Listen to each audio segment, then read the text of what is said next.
ఇక లేరని ఆకాశానికి చెప్పని ఈ రక్తాక్షర లేఖని ఇప్పుడే పంపని అన్నం పుణ్యం ఎరగని మా సీమకిరా రమ్మని ఆహ్వానం అందించని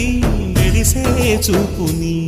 తొలగింది ముప్పు అని నీలి మప్పు మనసారా నవ్వని చిరుజల్లు ముంపు మన ముంగిలంత ముత్యాలే చల్లని ఆశాసు గంధమై నేలంతా సంక్రాంతి గీతమే పాడేలా శాంతి మంత్రమై గాలంతా దిశలన్నీ